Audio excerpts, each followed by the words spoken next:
Everyone இன்னைக்கு new மாம்ஸ்க்கு ஏற்ற மாதிரி ஒரு யூஸ்ஃபுல்லான டிப்ஸ் தான் ஷேர் பண்ண போகிறேன்.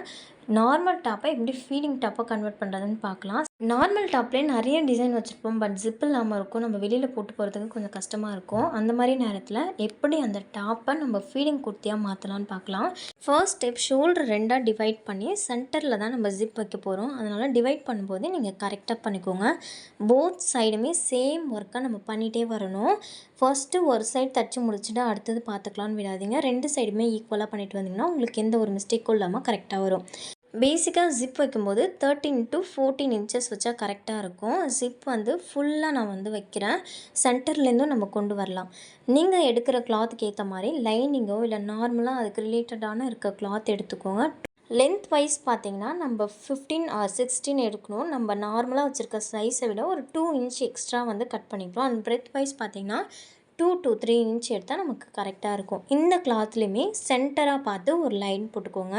சென்டர் டிவைட் பண்ணதுக்கப்புறம் சென்டர் லைனுக்கு பக்கத்துலேயே ஒரு 1/4 இன்ச் டிஸ்டன்ஸ்லேயே டாட்டட் லைன்ஸ் மாதிரி நீங்கள் கொண்டு வந்துக்கோங்க.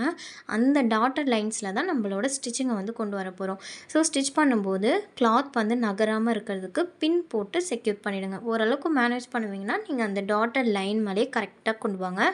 ஜிப்பு எந்த ஒரு சுருக்கமும் வராமல் உங்களுக்கு கரெக்டாக இருக்கணும் அப்படின்னு நீங்கள் நினச்சிங்கன்னா ஸ்டார்டிங் தைக்கும் போதே நீங்கள் கொஞ்சம் பொறுமையாக கொண்டு வாங்க. துணி கோணலாம் இல்லை இழுத்து பிடிக்கிற மாதிரி வந்ததுனாலே ஃபைனல் டச் ஜிப் எல்லாமே கரெக்டாக வந்துடும். பட் ஒரு மாதிரி ஜிக்ஸாக்காக வந்த மாதிரி நெளிஞ்சு இருக்கிற மாதிரி இருக்கும். ஸோ அந்த மிஸ்டேக் அவாய்ட் பண்ணணும் அப்படின்னு நினச்சிங்கன்னா பின் செக்யூர் பண்ணிவிட்டு நீங்கள் பர்ஃபெக்டாக தைச்சிட்டே இருந்தீங்கன்னா கரெக்டாக வந்துடும். 2 சைட்ஸுமே ஈக்குவலாக கம்ப்ளீட் பண்ணதுக்கப்புறம் ஒரு பிளேட் எடுத்து நடுவில் ஹோல் போட்டுக்கோங்க. நெக்ஸ்ட் ஸ்டெப்பாக சிசர் வச்சு அதை ஸ்ட்ரெயிட்டாக கட் பண்ணிக்கோங்க. அண்ட் எட்ஜில் கட் பண்ணும்போது பார்த்து கட் பண்ணுங்கள். நீங்கள் ஸ்டிச் பண்ணியிருக்கதை கட் பண்ணிங்கன்னா அந்த தையல் தனியாக வந்துடும். ஸ்ட்ரெயிட்டாக கட் பண்ணும்போதுமே நீங்கள் ஸ்டிச் பண்ணதை டிஸ்டர்ப் பண்ணாமல் அந்த நடுவில் மட்டும் கட் பண்ணிக்கோங்க. நீங்கள் ஸ்டிச் பண்ணது அது பக்கத்துலேயே தான் இருக்கும், பட் நீங்கள் பார்த்து தான் கட் பண்ணணும்.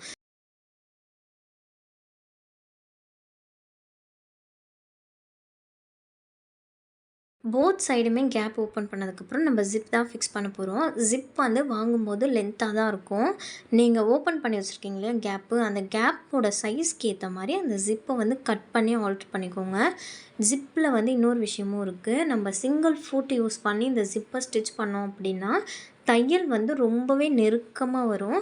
நீங்கள் ஜிப் வச்சது வெளியவே சுத்தமாக தெரியாது. நார்மலாக நம்ம ஒரு ஃபீடிங் குர்த்தி எப்படி கடையில் பர்ச்சேஸ் பண்ணுறோமோ சேம் மெத்தடில் தான் நமக்கு கிடைக்கும். நான் டபுள் ஃபுட் யூஸ் பண்ணியிருக்கேன், அதனால் எனக்கு ஜிப் கொஞ்சம் தெரிகிற மாதிரி இருக்குது. அண்ட் இதில் நான் ஏன் டபுள் ஃபுட் யூஸ் பண்ணேன்னா அந்த கீழே உள்ள துணியை மேலே நான் வச்சு கவர் பண்ணிடுவேன். அதுக்காக தான் நான் டபுள் ஃபுட்டே யூஸ் பண்ணிட்டேன். ஜிப்பில் கூட நிறைய டிஃப்ரென்ஸ் எல்லாம் இருக்குது. இன்விசிபிள் ஜிப்பாகவுமே இருக்குது. இது நார்மல் சுடிதார் ஜிப்பு, ஸோ அதை தான் நான் யூஸ் பண்ணியிருக்கேன்.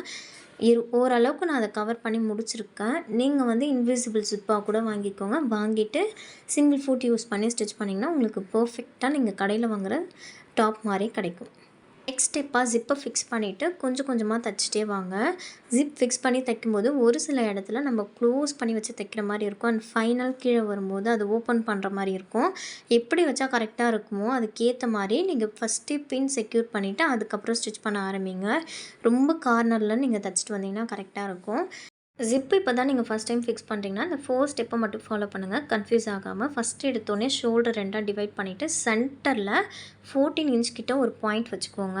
14 இன்ச் நம்ம பாயிண்ட் வச்சதால் ஒரு 16 இன்ச் அளவுக்கு நம்ம கிளாத் நீட்டாக கட் பண்ணிவிட்டு அந்த கிளாத்தில் நம்ம நல்ல கிளாத் மேலே வச்சு ஸ்டிச் பண்ண ஆரம்பிக்கணும். சென்டர் பார்த்து சைடில் டாட்டட் போட்டு நீங்கள் ஸ்டிச் பண்ணிக்கோங்க. நெக்ஸ்ட் ஸ்டெப்பாக என்ன பண்ணணும்னா அந்த கேப்பை நீங்கள் கட் பண்ணி விட்டுட்டிங்கன்னா ஒரு ஓப்பன் கிடைக்கும். அடுத்த ஸ்டெப்பு அந்த கிளாத்தை அப்படியே திருப்பி படிமான தையல் போட்டுட்டு நம்ம வாங்கி வச்சுருக்க ஜிப்பை இன்சர்ட் பண்ணி ஃபிக்ஸ் பண்ணிட்டிங்கன்னா வேலை முடிஞ்சிடும். உங்களுக்கு அந்த ஜிப் இன்விசிபிளாக இருக்கணும் அப்படின்னா சிங்கிள் ஃபுட் யூஸ் பண்ணிங்கன்னா தையல் நெருக்கமாக வந்துடும். அந்த கிளாத் மேலே தெரியும், ஜிப் உள்ளே இருக்க மாதிரி ஃபீல் ஆகும். அண்ட் ஃபைனலாக நான் டாப்போட கீழே இருந்து கொஞ்சமாக கிளாத் கட் பண்ணி எடுத்து ஷோல்டரை பிரித்து விட்டு அதுக்கு மேலே அந்த கிளாத்தை வச்சு டைரெக்டாக ஃபிக்ஸ் பண்ணி எடுத்துகிட்டு வந்துட்டேன். பார்க்கும்போது ஒரு ஓப்பன் டாப்பில் ஜிப் வச்ச ஃபீல் இந்த டாப்பில் கிடைக்கும். இந்த வீடியோ உங்களுக்கு யூஸ்ஃபுல்லாக இருந்ததுன்னா மறக்காமல் நம்ம சேனலை சப்ஸ்கிரைப் பண்ணிவிடுங்க. அப்படியே உங்கள் ஃப்ரெண்ட்ஸ் அண்ட் ஃபேமிலிக்கும் ஷேர் பண்ணி விட்டுருங்க. நீங்கள் டைலரிங் கற்றுக்கணுன்னு ஆசைப்பட்டிங்கன்னா நம்ம சேனலில் நிறைய ப்ளவுஸ் வீடியோஸ் எல்லாமே அப்லோட் பண்ணிகிட்ருக்கோம். வீட்டிலே இருந்து ஒரு 1/2 hour டைம் ஸ்பெண்ட் பண்ணி நீங்களுமே டைலரிங் ஈஸியாக கற்றுக்கலாம். தேங்க்யூ ஃபார் வாட்சிங்.